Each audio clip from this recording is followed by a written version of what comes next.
You, John Fitzgerald Kennedy, do solemnly swear. I, John Fitzgerald Kennedy, do solemnly swear. That you will faithfully execute the office of President of the United States. That I will faithfully execute the office of President of the United States. And will, to the best of your ability. And will, to the best of my ability. Preserve, protect, and defend the Constitution of the United States. Preserve, protect, and defend the Constitution of the United States. So help you God. So help me God.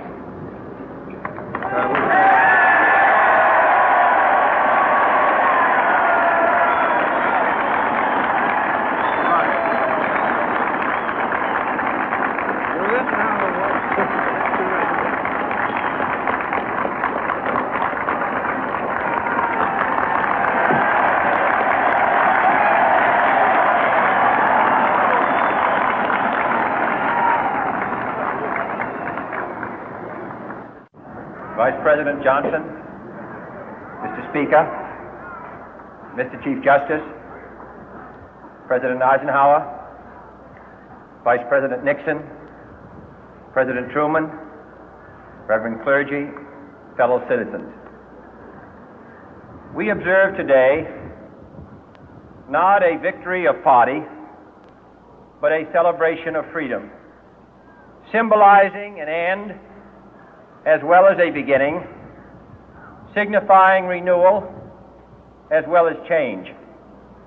For I have sworn before you and Almighty God the same solemn oath our forebears prescribed nearly a century and 3/4 ago.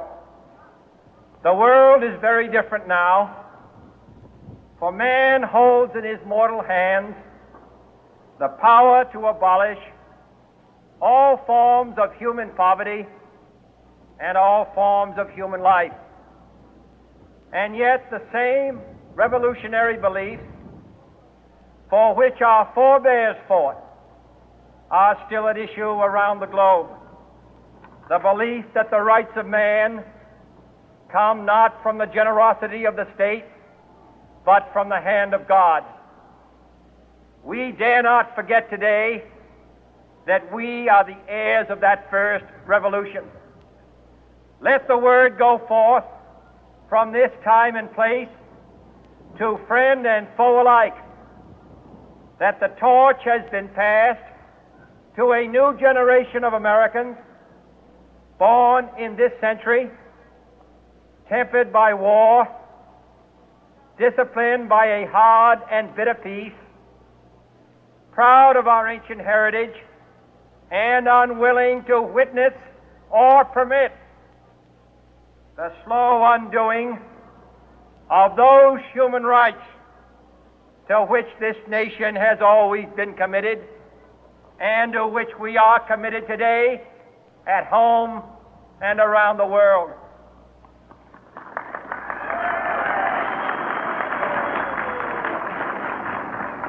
Let every nation know, whether it wishes us well or ill, that we shall pay any price, bear any burden, meet any hardship, support any friend, oppose any foe to assure the survival and the success of liberty.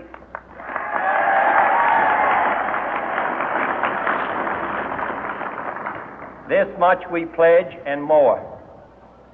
To those old allies whose cultural and spiritual origins we share, we pledge the loyalty of faithful friends. United, there is little we cannot do in a host of cooperative ventures. Divided, there is little we can do, for we dare not meet a powerful challenge at odds and split asunder. To those new states whom we welcome to the ranks of the free, we pledge our word that one form of colonial control shall not have passed away merely to be replaced by a far more iron tyranny. We shall not always expect to find them supporting our view, but we shall always hope to find them strongly supporting their own freedom, and to remember that in the past, those who foolishly sought power by riding the back of the tiger ended up inside.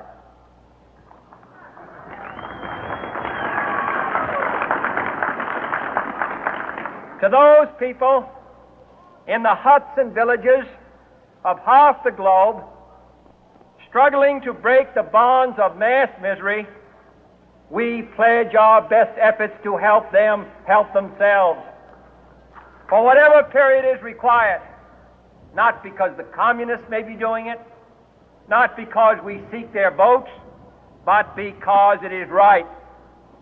If a free society cannot help the many who are poor, it cannot save the few who are rich.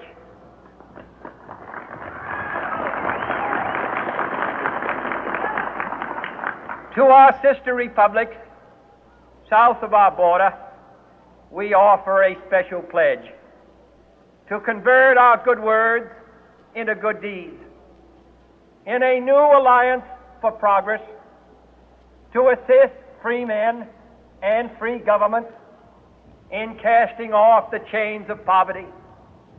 But this peaceful revolution of hope cannot become the prey of hostile powers. Let all our neighbors know that we shall join with them to oppose aggression or subversion anywhere in the Americas.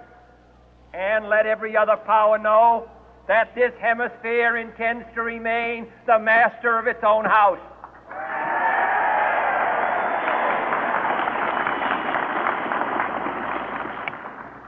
To that World Assembly of Sovereign States, the United Nations, our last best hope, in an age where the instruments of war have far outpaced the instruments of peace, we renew our pledge of support to prevent it from becoming merely a forum for invective, to strengthen its shield of the new and the weak, and to enlarge the area in which its writ may run.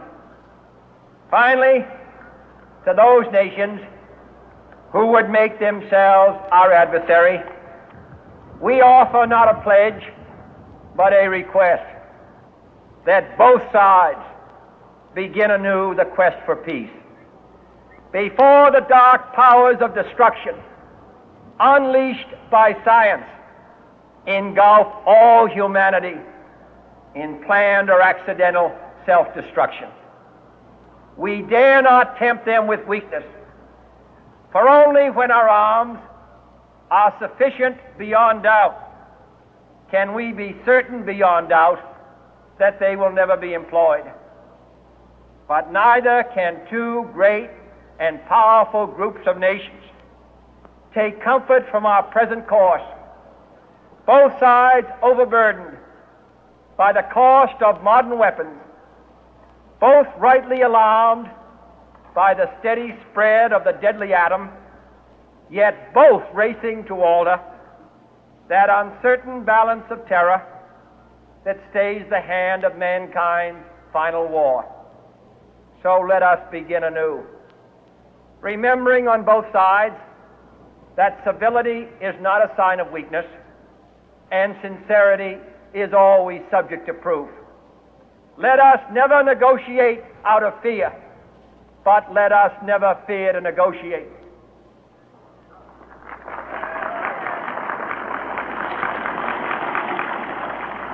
Let both sides explore what problems unite us, instead of belaboring those problems which divide us. Let both sides, for the first time, formulate serious and precise proposals for the inspection and control of arms, and bring the absolute power to destroy other nations under the absolute control of all nations.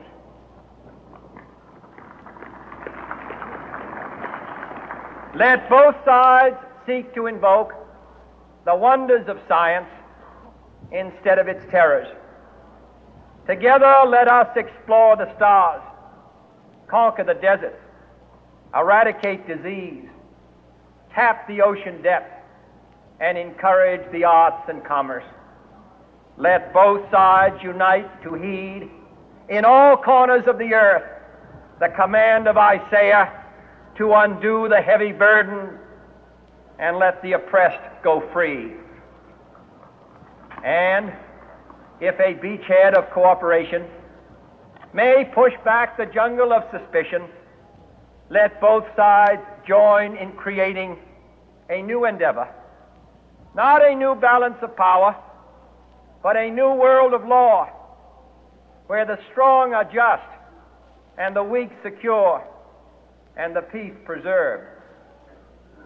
All this will not be finished in the first 100 days, nor will it be finished in the first 1,000 days, nor in the life of this administration, nor even perhaps in our lifetime on this planet. But let us begin.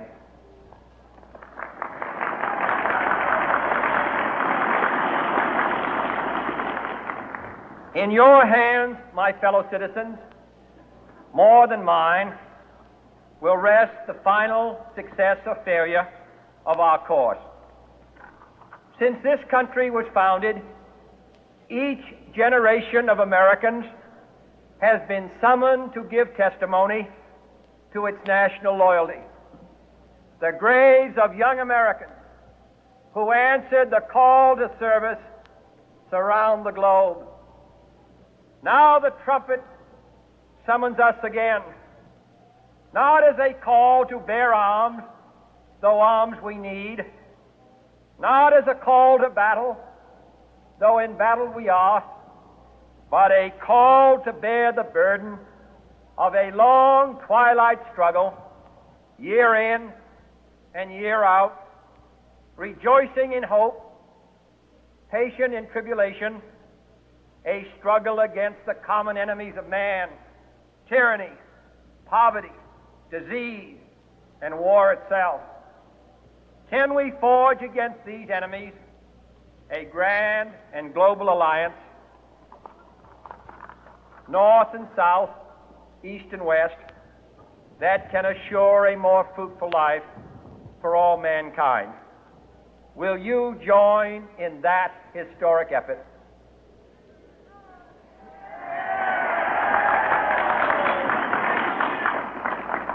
In the long history of the world, only a few generations have been granted the role of defending freedom in its hour of maximum danger.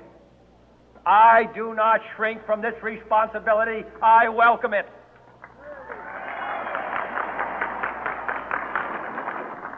I do not believe that any of us would exchange places with any other people or any other generation. The energy, the faith, the devotion which we bring to this endeavor will light our country and all who serve it. And the glow from that fire can truly light the world. And so, my fellow Americans, ask not what your country can do for you. Ask what you can do for your country.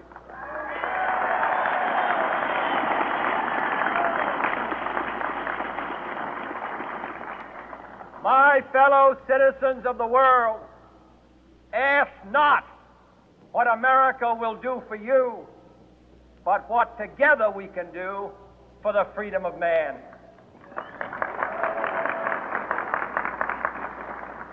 Finally, whether you are citizens of America or citizens of the world, ask of us here the same high standards of strength and sacrifice which we ask of you.